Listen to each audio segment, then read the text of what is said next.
It all began in a dusty garage on the outskirts of town, where a broken engine lay silent, and a girl with oil-stained hands changed more than just a machine, she changed lives. The sun was beginning to rise behind the hills, its golden rays stretching like sleepy arms across the town of Blackridge. It was the kind of town where everyone knew your name, your father's job, and exactly how many times you'd failed or succeeded at something. And for 17-year-old Eliza Hart, they knew one thing for sure: she was just the mechanic's daughter. To the townsfolk, Frank Hart was a relic, a good man, a great mechanic, but too old school to keep up with modern tech. His garage, Hart and Fix, was a greasy corner shop filled with memories and outdated tools. Once upon a time, Frank had been the best in the state. People came from hours away just to have him tune their cars. But now, everyone preferred clean-cut dealerships with computers diagnosing every whimper from an engine. Eliza had grown up in that garage. While other kids played with dolls or chased soccer balls, she was handing her dad wrenches and learning torque specs before she learned algebra. But in a world that underestimated her, because of her age, her quiet nature, and most of all, her gender, Eliza had grown used to watching dreams rust away like the junkyard behind the garage. That morning, the garage smelled of gasoline and fresh disappointment. Frank had just received a call from a luxury auto manufacturer that was hosting a state-level competition for mechanics. The prize was life-changing: a full partnership with Phoenix Motors, a tech-heavy company with eyes on AI-powered engines. The company was offering to train and promote one local garage to national status, if they could fix what they were calling the impossible engine. The catch? They were only inviting 5 garages, and one of them, unfortunately, was Hart and Fix, mostly as a joke. Frank had nearly thrown the letter away. "It's a setup," he muttered, wiping grease off his hands. "They want to humiliate us." But Eliza's eyes lit up. "Then let's give them something to remember." He stared at her. "Lizzie, they're going to throw an engine at us that even their own guys couldn't fix. And they don't think we can," she said softly. "That's their mistake." 3 days later, Eliza stood in the gleaming white halls of Phoenix Motors, completely out of place in her worn jeans, oil-smudged hoodie, and the name Liz stitched into the left breast of her coveralls. The competitors were all older men, some with shops that had serviced the mayor's cars, others with slick brochures and Instagram pages full of luxury rides. The CEO, Mr. Donovan Stone, was tall, polished, and arrogant. When Eliza stepped forward as the Hart and Fix representative, a wave of snickers rose around the room. "You?" Stone said, lifting a brow. "Where's your father?" "He's home," Eliza said, lifting her chin. "He sent me." Stone's lips curled. "We have a policy of allowing any registered shop member to participate, but just to make things interesting, how about a dare?" The room quieted. "If you can fix the impossible engine, the one our top engineers haven't figured out, I'll do more than make your garage a partner. I'll fund a full upgrade, nationwide marketing, and personally recommend your services to our luxury line."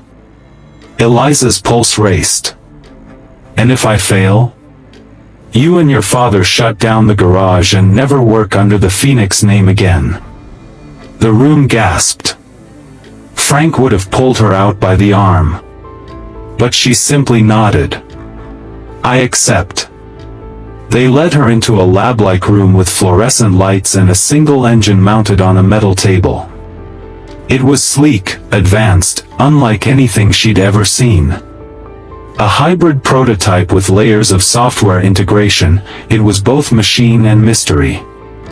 Notes and diagnostics lined the walls, failed attempts, errors, and logs of tests that had gone nowhere. It was a graveyard of genius. But Eliza didn't flinch. She pulled out her own notepad and got to work. She stayed through the night. While others mocked, while Stone made cynical comments to the press about inclusivity gone too far, Eliza listened. Not just with her ears, but with her hands. She felt every bolt, every piston, like a musician learning a forgotten melody. Midway through the second day, one of the engineers watched her quietly. "You're not just guessing," he said. "No," she replied, not looking up. "Your AI code is too rigid. It keeps trying to override manual controls even when sensors show a fault. That's what the diagnostics say. What's your point?" She tapped a node on the motherboard. "You program the AI to prioritize efficiency, but the engine's design needs empathy. It needs to adapt, not dominate. Your code assumes it knows best.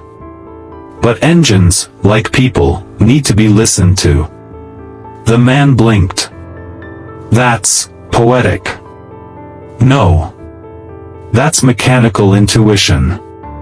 By the third day, the lab fell silent as Eliza gently connected a repaired circuit. She turned the key. The engine roared to life. No sputtering. No error messages.